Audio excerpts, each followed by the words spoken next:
फिर शुकदेव जी का स्मरण करते हैं। कलिमल ग्रसित जीवों के लिए उन्होंने श्रीमद् भागवत रूपी गंगा बहाई है। इसमें अद्यावधि जाने कितने जीव निमज्जन करके पावन हुए हैं और जाने कितने जीव अनंत काल तक पावन होते रहेंगे।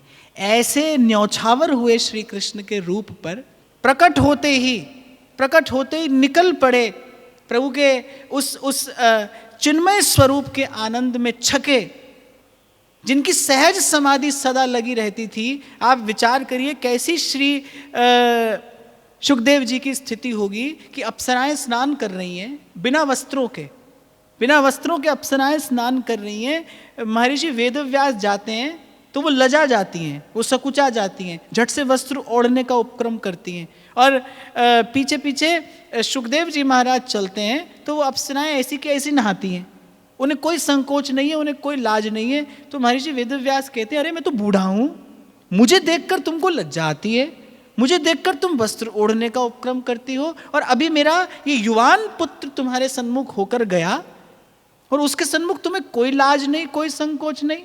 तो अप्सराएं कहती हैं कि हे मुने, आपको स्त्री और पुरुष का भेद अभी ज्ञात है, पर जो आपका पुत्र है उसे स्त्री और पुरुष का भेद दिखाई नहीं पड़ता। उसकी देहात्म बुद्धि समाप्त हो गई है, उसका देहाध्यास नहीं है उसके पास में, वो देह के बंधनों से सर्वथा मुक्त है, उसकी स्थिति बिल्कुल बिलग विलक्षण है। उसका दर्शन करके तो हम जैसी विषय में लिप्त अप्सराओं को भी एक क्षण के लिए समाधि का सुख प्राप्त हो जाता है। तो आपके पुत्र की स्थिति आपसे कहीं अधिक विलक्षण है, आपसे कहीं अधिक विशिष्ट है। तो ऐसी अद्भुत श्री शुकदेव जी महाराज की भक्ति है। और शुकदेव जी महाराज की भक्ति कैसी है इसका तो आप और मैं पार नहीं पा सकते, लेकिन यही विचार करके आपको मुझे प्रणाम कर देना चाहिए कि नाभाजी महाराज ने 12 महाभागवतों में श्री शुकदेव जी का स्मरण किया है और साथ में ये भी कहा है, इनकी कृपा और पुनि समझे 12 भक्त प्रधान। ये प्रधान भक्त हैं, इनकी कृपा प्रत्येक भजन भाव का आश्रय लेने वाले जीव को मनानी चाहिए। और एक विशिष्ट महाभागवत का स्मरण श्री नाभाजी इस 56 में करते हैं, भीष्म। इनका चरित्र मुझे बहुत प्रिय है, इसीलिए मैंने सबको प्रणाम करके फिर भीष्म जी का स्मरण किया कि महाप्रभु जी भी सुधा निधि में स्मरण करते हैं, यो ब्रह्म रुद्र शुक नारद भीष्म मुख्यै रालक्षितो न सहसा पुरुषस्य तस्य। ब्रह्म रुद्र शुक नारद भीष्म मुख्यै रालक्षितो न सहसा पुरुषस्य तस्य। इनकी भक्ति अद्भुत है भाई, इनकी भक्ति अद्भुत है। देखो, शायद प्रथम दिन मैंने चर्चा की थी कि जब युद्ध हुआ और पांडवों को कोई क्षति नहीं पहुंच रही थी, कोई बड़ा भारी नुकसान नहीं पहुंचा और उधर कौरवों की सेना नष्ट होती चली जा रही थी, तो ये कौरव सेना के सेनापति थे। तो दुर्योधन ने कहा कि आप जानबूझकर पांडवों का पक्ष ले रहे हैं, तो लड़ते तो मेरी ओर से हैं पर साथ पांडवों का देते हैं। तो भीष्म पितामह को ये बात बड़ी अप्रिय लगी कि मुझ जैसे सत्यव्रती के लिए दुर्योधन ऐसे अपशब्द कहता है, ऐसा अन्यथा विचार करता है। और उसी सत्यव्रत के आवेश में आकर भीष्म पितामह ने संकल्प ले लिया कि कल सांझ ढलने से पहले मैं एक पांडव को नष्ट कर दूंगा। अब भीष्म की प्रतिज्ञा है, भीष्म की प्रतिज्ञा को सारा संसार जानता है। अच्छा, इन्होंने तो ऐसी प्रतिज्ञा की कि बोले भगवान ने प्रतिज्ञा ली है ना कि मैं युद्ध में शस्त्र नहीं धारण करूंगा, तो प्रभु भीष्म की ये प्रतिज्ञा है, आपके भक्त की ये प्रतिज्ञा है कि मैं आपकी प्रतिज्ञा छुड़ा दूंगा। तो भगवान ने मन ही मन कहा, ठीक है भाई, अगर भक्त और भगवान की प्रतिज्ञा में से किसी एक की प्रतिज्ञा को रखना होगा तो भक्त की प्रतिज्ञा ही रखी जाएगी। हम अपनी प्रतिज्ञा छोड़ेंगे और भगवान ने छोड़ी। सूरदास जी पद लिखते हैं कि जो हरिऊ न शस्त्र गहाऊं। सूरदास जी बड़ा सुंदर वर्णन करते हैं इस पद में। भीष्म जी ने प्रतिज्ञा कर ली, ठीक है तुम प्रतिज्ञा करते हो कि मैं शस्त्र नहीं धारण करूंगा, मेरी ये प्रतिज्ञा है कि तुमसे शस्त्र धारण करा कर छोड़ूंगा। अब ये भक्त और भगवान के मध्य की बात है, पर भीष्म पितामह ने प्रतिज्ञा ले ली कि भाई कल सांझ ढलने से पहले एक पांडव का मैं नाश कर दूंगा, एक पांडव को नष्ट कर दूंगा। अब द्वारिकाधीश को चिंता हुई, उनको चिंता हुई कि भीष्म पितामह ने प्रण लिया है और मैं जानता हूं कि भीष्म के प्रण में, भीष्म की प्रतिज्ञा में कितनी शक्ति है, कितना बल है। भीष्म के पास तप का बल है, भीष्म के पास सत्य का बल है, भीष्म के पास धर्म का बल है, और सबसे बड़ी बात, भीष्म के पास भक्ति की शक्ति है। भगवान के चरणों के अनन्य भक्त, जिनको प्रभु के चरणों की अनन्य टेक, ऐसी भक्ति पितामह की है, तो उनका प्रण निष्फल हो जाए ऐसा तो संभव ही नहीं है। अब भगवान को चिंता हुई, और कहते हैं द्वारिकाधीश को सच में चिंता हुई, प्रभु को सच में चिंता हुई कि कल युद्ध में क्या होगा। भगवान की लीला की बलिहारी है, प्रभु के इस लीला माधुर्य की भी बलिहारी है कि भगवान शिविर में यहां से वहां चक्कर काट रहे हैं कि भाई अब कल होगा क्या। पितामह से कोई और लड़ नहीं सकता, युधिष्ठिर पितामह से लड़ने से रहे, भीम कहीं और युद्ध करते होंगे, और नकुल और सहदेव तो क्या पितामह के सामने जाएंगे, लड़ेगा अर्जुन, और जो लड़ेगा उसी को भय है। प्रभु को चिंता हुई कि इधर भी भक्त है, उधर भी भक्त है, इधर भीष्म है, उधर अर्जुन है, और भगवान कह रहे हैं कि हमारे लिए तो यही बात नहीं रुकती, बीच में द्रौपदी खड़ी है, उसको मैंने वचन दिया है, मैंने द्रौपदी को वचन दिया है कि तेरे 5 पतियों में से किसी का बाल माँ का नहीं होगा, वो सब सुरक्षित रहेंगे। तो अब भगवान विचार करने लगे, शिविर में यहाँ जाते हैं वहाँ जाते हैं, भाई जाएं तो जाएं कहाँ। अर्जुन ने कहा अरे मैं थका हुआ आया हूँ, सोने क्यों नहीं देते, क्यों खटपट करते हो। अब भगवान ने कहा तुमको तनिक भी चिंता नहीं, पितामह ने ऐसी प्रतिज्ञा ले ली है और तुम चैन से सोते हो। अर्जुन ने कहा कि चिंता करने का कार्य आप करिए प्रभु, हमको तो गुरुजनों ने आपका चिंतन करना सिखाया है, चिंता हमें आती ही नहीं, चिंता हमें होती ही नहीं, चिंता करना हम जानते ही नहीं, तो चिंता आप करिए, चिंतन हम करेंगे। अब क्या करें, अब कोई ना कोई मार्ग तो निकालना था। और कल जो मैं आपको कह रहा था ना कि एक कवि की बड़ी प्रिय कविता, कल तो मुझे स्मरण नहीं थी पर आज मुझे मिल गई, बड़ा सुंदर लीला का वर्णन अपने शब्दों में करते हैं। खुद तो बाहर खड़े रहे, भीतर भेजा पांचाली को, यतिवर बाबा के चरणों में जाकर अपना मस्तक रख दो। अर्धरात्रि की बेला में बाबा की लगी समाधि थी, मन हरि चरणों में रमता था। उस समय न कोई व्याधि थी, बाबा ने देखा चरणों में, देखा एक सधवा नारी है। भीष्म पितामह कहाँ देखते हैं? द्रौपदी के चरणों की ओर देखते हैं। ऐसा धर्म है पितामह का कि आधी रात का समय है, मेरे शिविर में किसी स्त्री की पदचाप मुझे सुनाई पड़ती है, नेत्र खोलकर देखा कहाँ? द्रौपदी के चरणों की ओर देखते हैं। और चरणों में अलग तक रचाए, चरणों में बिछिया पहनाए, चरणों में नूपुर है, सौभाग्य सूचक चिन्ह चरणों में है। ये देखकर कहते हैं बाबा ने देखा चरणों में, देखा एक सधवा नारी है, चरणों में शीस झुकाती है, तन पर रंगी सी सारी है। आशीर्वाद मुख से निकला, सौभाग्यवती तू हो बेटी, मेहंदी की लाली हाथों से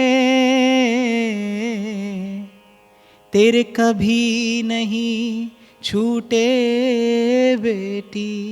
एक सधवा स्त्री है, सहज ही मुख से आशीर्वाद निकल गया कि तू अटल सौभाग्यवती रहे, तेरे हाथों से कभी मेहंदी का ये रंग न छूटे।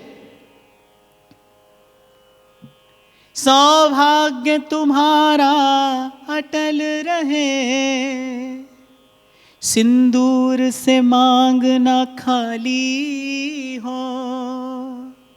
मैं वर देता हूँ हे पुत्री, तू पुत्र कुमारों वाली हो। सुनकर द्रौपदी ये बोल उठी, बाबा ये क्या फरमाते हो। कुछ कह तो दिया, अब और कहो, तुम सत्यव्रती कहलाते हो। जब आशीर्वाद मिल गया तब द्रौपदी बोली पितामह ये क्या कहते हैं आप, अब आपने कुछ तो कह दिया है, अब कुछ आपको और कहना पड़ेगा। सुनकर द्रौपदी ये बोल उठी, बाबा ये क्या फरमाते हो। कुछ कह तो दिया, अब और कहो, तुम सत्यव्रती कहलाते हो। मेरे पांचों पतियों में से यदि एक भी मारा जाएगा, आशीष आपका हे बाबा, तब झूठा ही हो जाएगा। अब आया होश पितामह को, हाथों से माला छूट गई, प्रभु के चरणों में लगी हुई,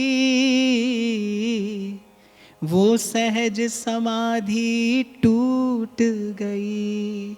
श्री हरि चरणों में मन लगाए और उसी भाव में कह दिया, जा बेटी सौभाग्यवती हो, आशीर्वाद देता हूं तुझको, तू पुत्र कुमारों वाली हो।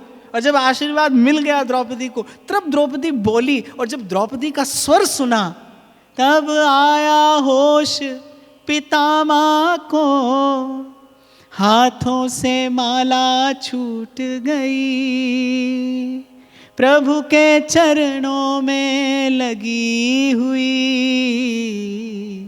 वो सहज समाधि टूट गई।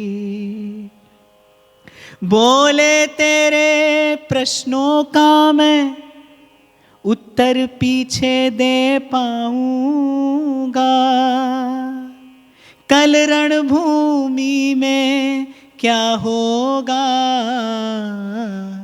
निर्णय पीछे ले पाऊंगा।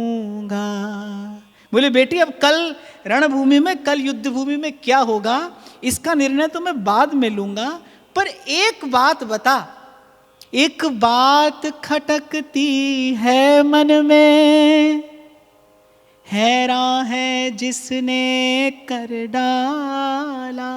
पितामह कहते हैं एक बात बता, मेरे मन में खटकती है और मैं बड़ा हैरान हूं। एक बात खटकती है मन में, हैरान है जिसने कर डाला। बोलो बेटी वो कहाँ छिपा, इस जगह तुझे लाने वाला। तू आ तो गई, पर ये बता तुझे लाने वाला कहाँ छिपा है, इस जगह तुझे लाने वाला कहाँ है, एक बार उसका दर्शन तो करा। और पितामह प्रभु की इस चतुराई पर रीझ भी गए और कहते हैं थोड़ा खींच भी गए, और द्रौपदी से कहते हैं बूढ़ा होने को आया है, पर अब तक गई नहीं चोरी, नित नई नीतियाँ रचता है, तुझसे चोरी मुझसे चोरी। आगे बढ़कर जब देखा तो ड्योढ़ी का रंग निराला था, पीतांबर का घूंघट ओढ़े वो खड़ा बांसुरी वाला था। दासी का वेश धर के और प्रभु लेकर आए द्रौपदी को कि अब इसके अतिरिक्त मेरे पास कोई और मार्ग नहीं है, कोई और विकल्प नहीं है कि इधर भी भक्त है, उधर भी भक्त है, यहाँ भी भक्त है। भगवान कह रहे दाईं ओर अर्जुन है, बाईं ओर पितामह है, बीच में द्रौपदी खड़ी है। भाई मेरे पास कोई विकल्प नहीं है। और विचार करना चाहिए कि भक्त के लिए कितना परिश्रम भगवान करते हैं।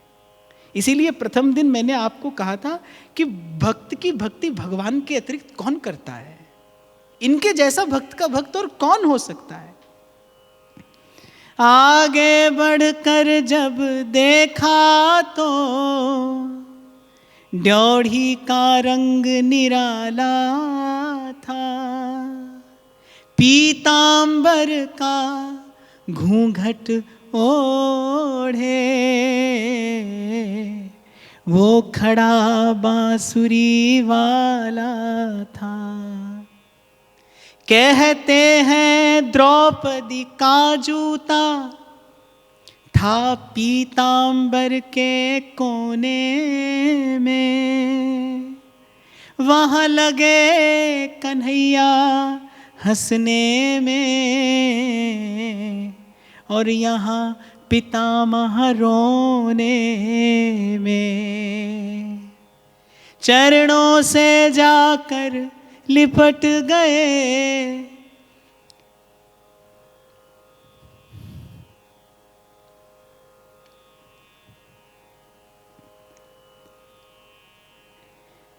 चरणों से जाकर लिपट गए, छलिया छलने को आया है।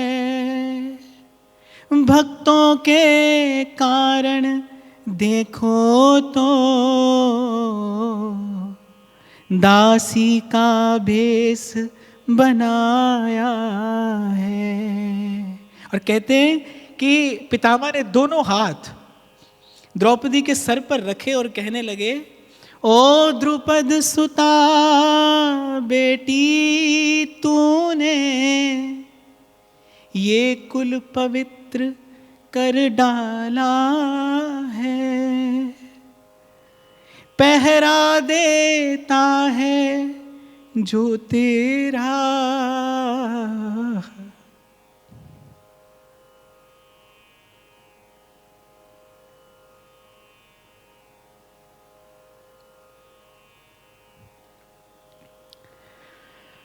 ओ द्रुपद सुता बेटी, तूने ये कुल पवित्र कर डाला है, पहरा देता है जो तेरा, वो जगत रचाने वाला है। और दोनों हाथ सर पर धरकर कहते हैं, जाओ बेटी निश्चिंत रहो,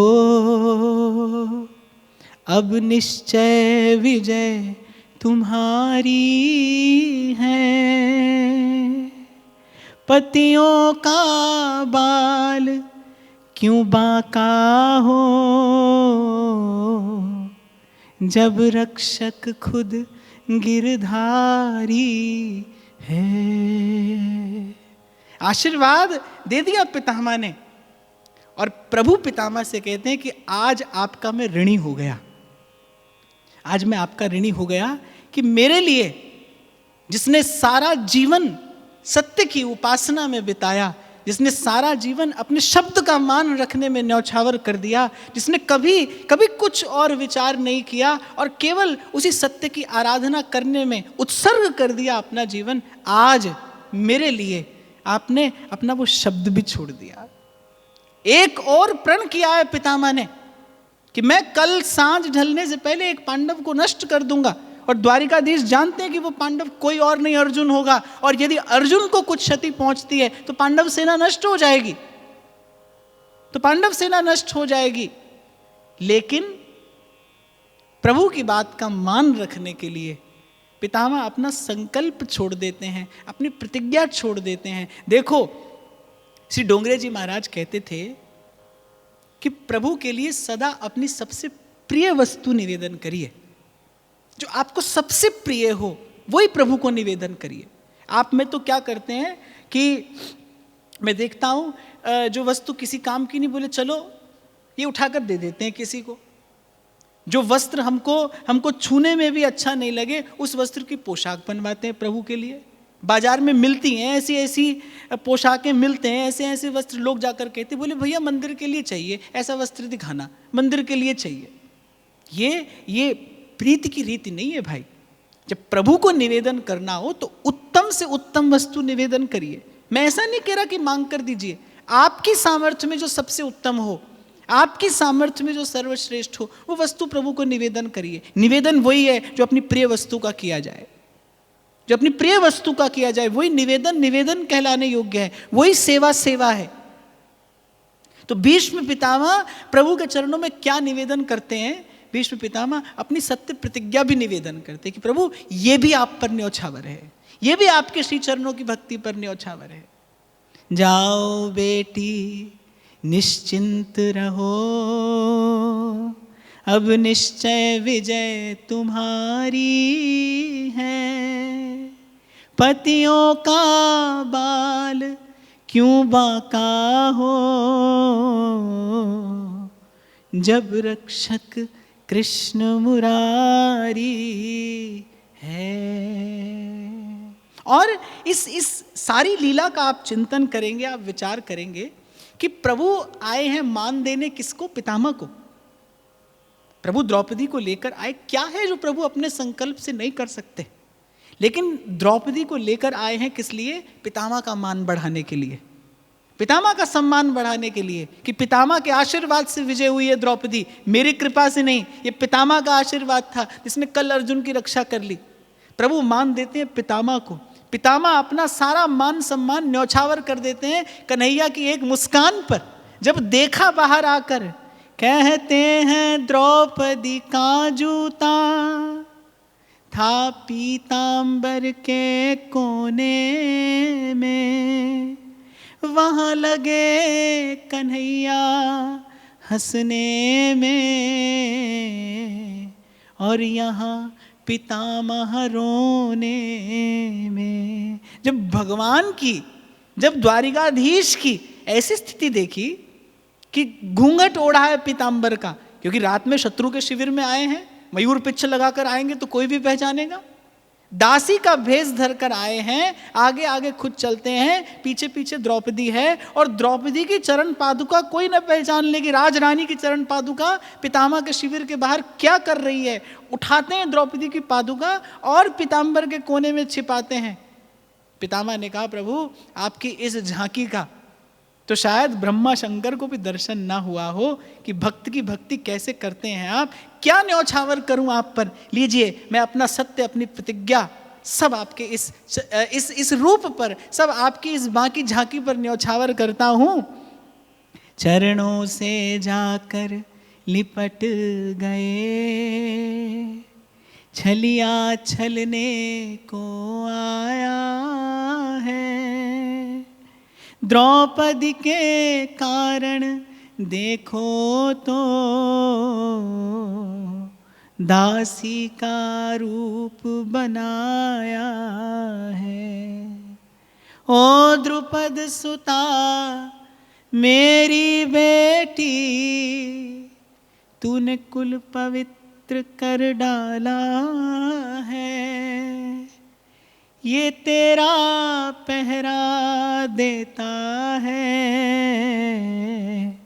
जो जगत रचाने वाला है। द्रौपदी, तेरी भक्ति पर भी न्योछावर हूँ, कि तेरी भक्ति ने विवश कर दिया द्वारिकाधीश को कि दासी का भेष बनाकर मेरे द्वार पर आशीर्वाद की याचना लेकर आ गए। ये दाता याचक बनकर आया है। और तो और देख, तेरी जूती अपने पीताम्बर में छिपाए खड़ा है, दुबकाए खड़ा है। पितामह ने कहा, प्रभु ऐसी आपकी छवि, ऐसी आपकी झांकी ये मेरे ही भाग्य में लिखी थी, ब्रह्मा शंकर को भी इसका दर्शन नहीं हुआ होगा। क्या न्यौछावर करूं आपके इस रूप पर, आपकी इस छटा पर क्या न्यौछावर करूं, जो मेरी सबसे प्रिय वस्तु है, मेरा वचन, मेरा प्रण, मेरा सत्य, मेरी प्रतिज्ञा, आपके इस रूप पर न्यौछावर करता हूं। और द्रौपदी को आशीर्वाद देते हैं कि जाओ बेटी, निश्चिंत रहो, अब निश्चय विजय तुम्हारी है। और मुझे लगता है कि उसके बाद पितामह लड़े तो होंगे, लेकिन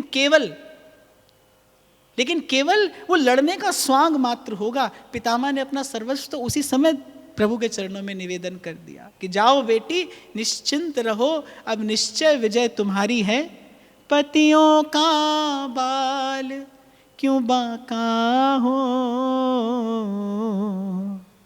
जब रक्षक खुद गिरधारी है। तो ऐसी पितामह की भक्ति कि प्रभु जिनका सम्मान करते हैं, ऐसी पितामह की भक्ति कि प्रभु जिनका मान बढ़ाने के लिए दासी का भेष बनाकर और द्रौपदी को लेकर आए हैं। और ऐसा भी संतों के मुख से सुना है कि एक बार ध्यान कर रहे थे द्वारिकाधीश, तो किसी ने पूछा आप किसका ध्यान करते हैं, तो द्वारिकाधीश उत्तर देते हैं कि मैं इस समय पितामह का ध्यान कर रहा हूँ, क्योंकि पितामह मेरा ध्यान करते हैं।